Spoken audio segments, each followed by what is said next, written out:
Jalaluddin Rumi mengatakan, kebenaran adalah selembar cermin di tangan Tuhan, jatuh dan pecah berkeping-keping.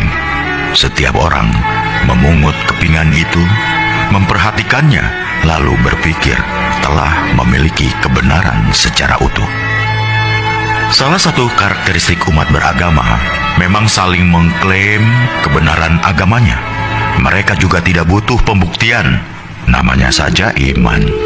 Manusia memang berhak menyampaikan ayat-ayat Tuhan, tapi jangan sesekali coba menjadi Tuhan.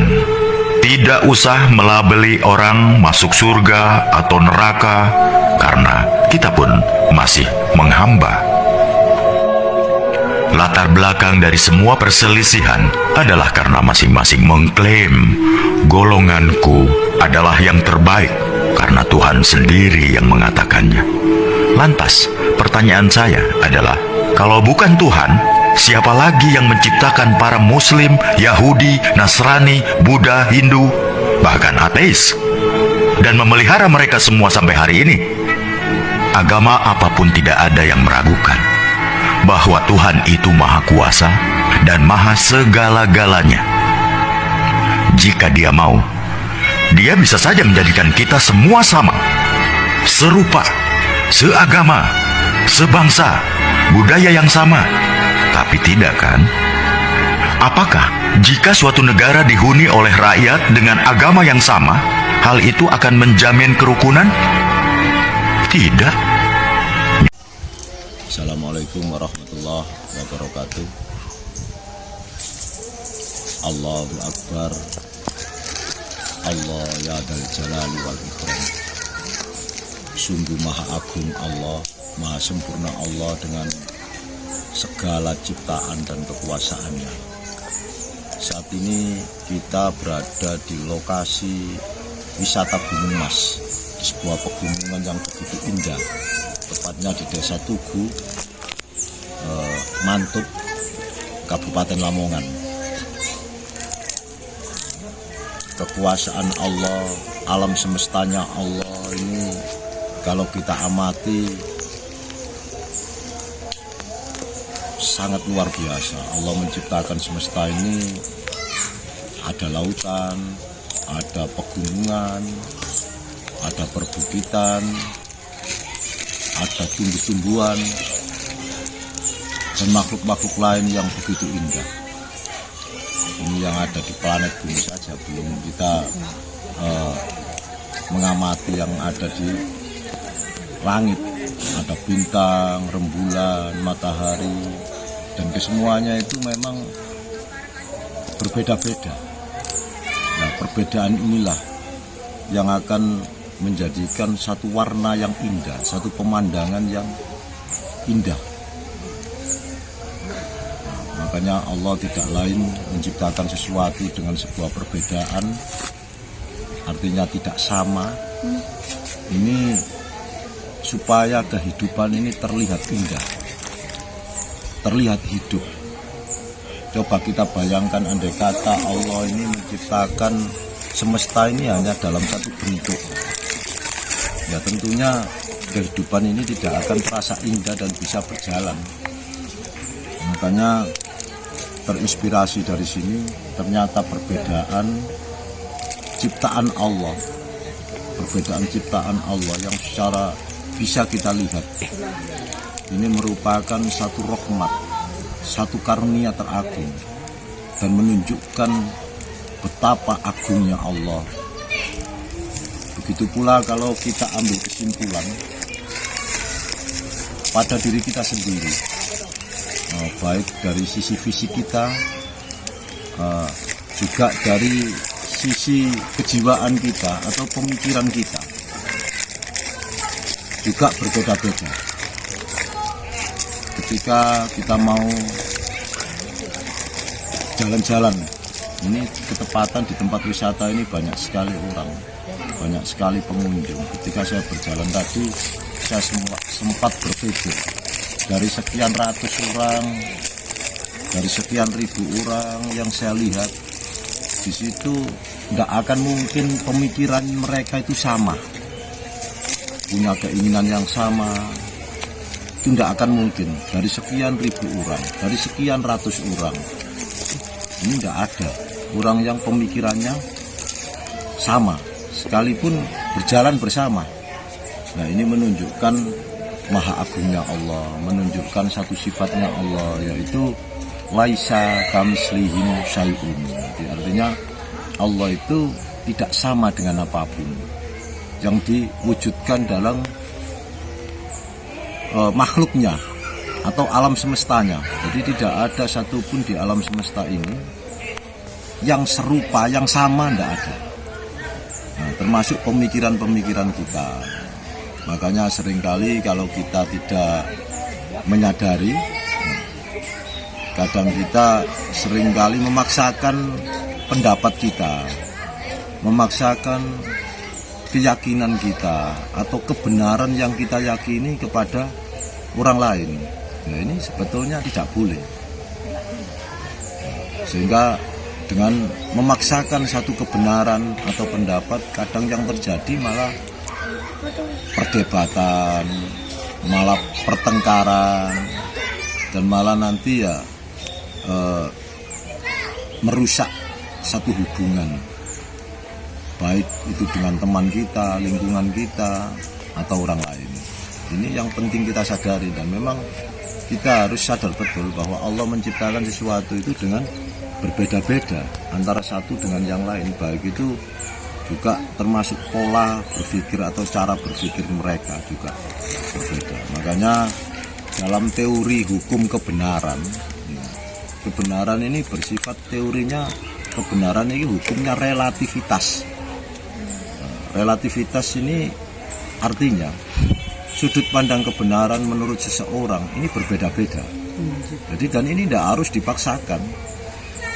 Benar menurut saya mungkin belum tentu benar menurut saudara kita semua atau saudara-saudara. Benar menurut saudara, begitu pula sebaliknya belum tentu benar menurut orang lain, termasuk dalam kita meyakini sesuatu.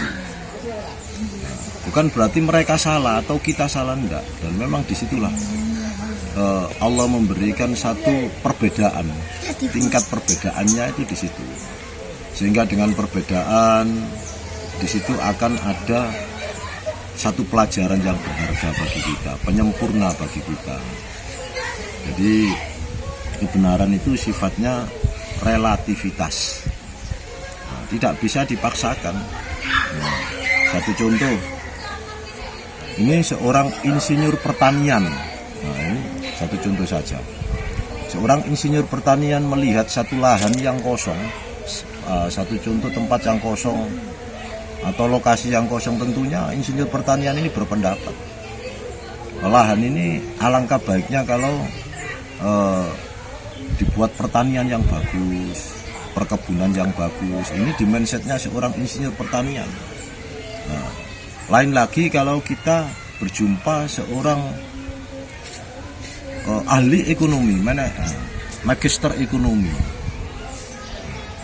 orang pembisnis. Lain lagi memandang lahan yang kosong itu tadi, tentunya berpikir mereka bukan untuk pertanian, akan tetapi lokasi ini tepatnya untuk dibangun sebuah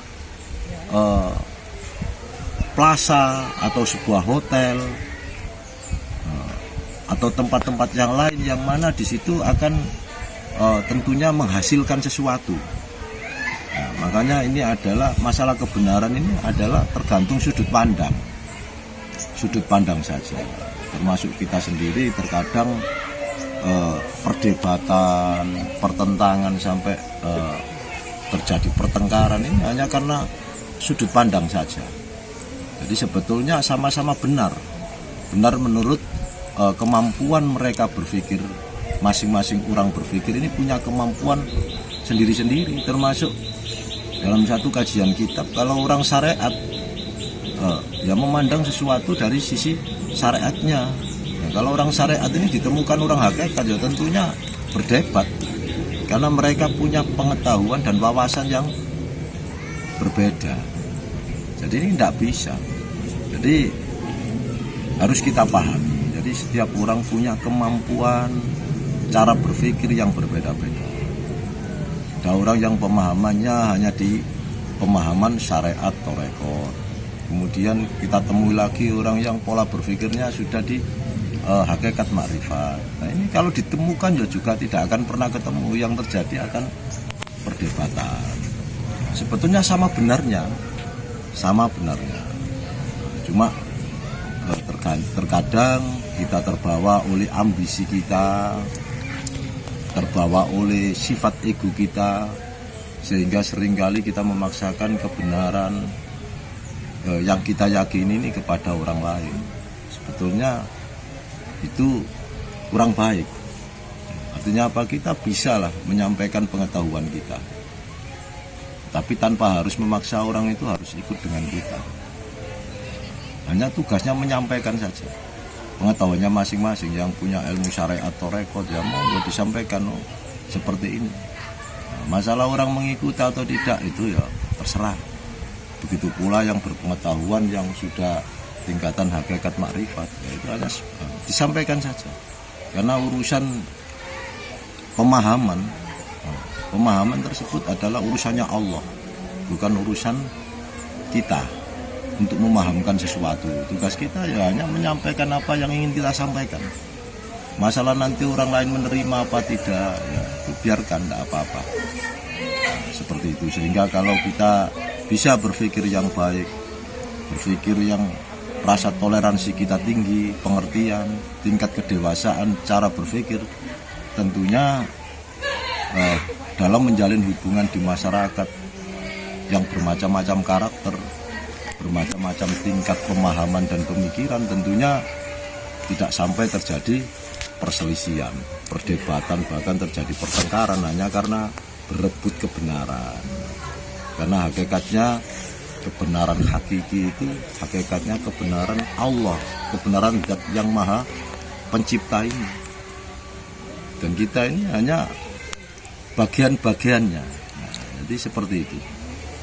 Jadi nilai kebenaran sekali lagi adalah nilai relativitas.